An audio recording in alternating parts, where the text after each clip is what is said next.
You're listening to Brian Sussman on Hot Talk 560 KSFO. Well, it's the idiot reel, everybody. You're going to hear Obama talking about the new international order. That should be frightening.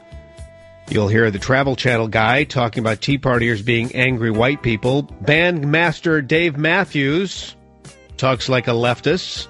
An Arizona commencement speaker getting booed. Ketty Salazar from the Department of Interior.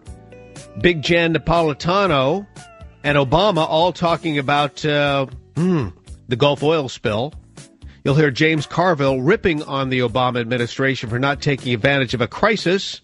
Bill Clinton talking about the world being unstable and unsustainable.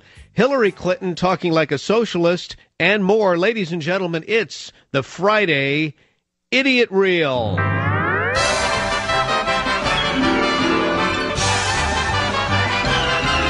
So we have to shape an international order that can meet the challenges of our generation. We will be steadfast in strengthening those old alliances that have served us so well, including those who will serve by your side in Afghanistan and around the globe. As influence extends to more countries and capitals, we also have to build new partnerships and shape stronger international standards and institutions. A lot of marginal, very angry white people. I'm pretty happy about the Tea Party because I think they're ensuring that no reasonably electable Republican will be president. They're taking over the party in a way that makes them look more or less crazy. I think, as individuals we can do a lot. We have to change the minds of the world so that we're all working together to try and save ourselves and save the planet. The new Arizona law, generally known as SB 1070, is considered the strictest anti-immigrant legislation in the country and is explicitly intended to drive immigrants.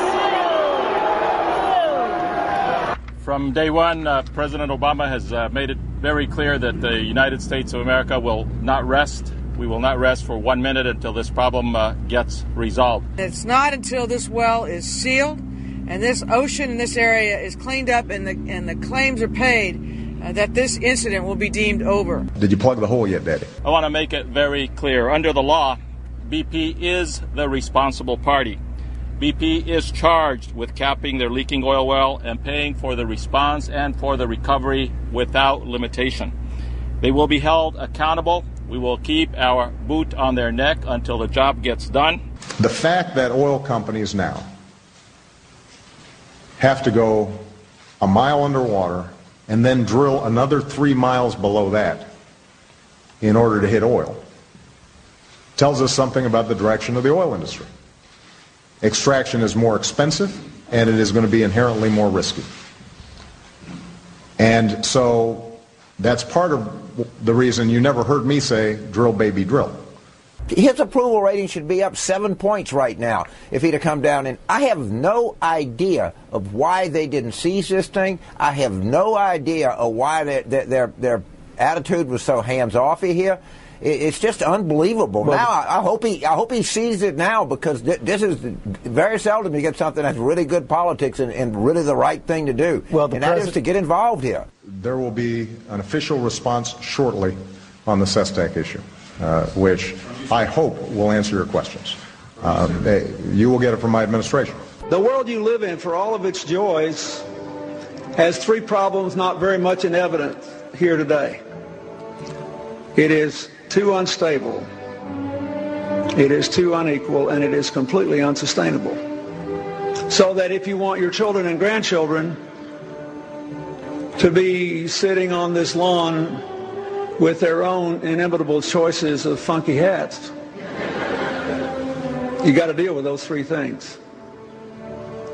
It doesn't matter how smart you are, doesn't matter how wealthy you grow.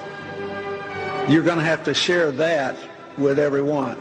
The rich are not paying their fair share in any nation that is facing the kind of employment issues, whether it's individual, corporate, whatever the taxation forms are.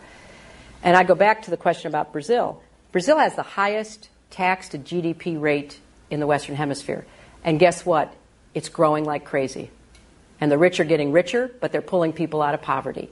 there is a certain formula there that used to work for us until we abandoned it, to our regret, in my opinion. We're talking about a revolution where millions of people rise up and overthrow the system, bring it to being a radically different system, a socialist system on the road to a communist world where everyone works together and struggles for the common good. We need a whole different system. We don't need just a new face carrying out the same damn crimes of this empire. We need a whole different system. The international order we seek is one that can resolve the challenges of our times, countering violent extremism and insurgency, stopping the spread of nuclear weapons and securing nuclear materials, combating a changing climate and sustaining global growth, helping countries feed themselves and care for their sick, preventing conflict and healing wounds. If we are successful in these tasks, that will lessen conflicts around the world. The idiot reel. All sound bites collected this week, and my gosh, the common theme and all of that was communism.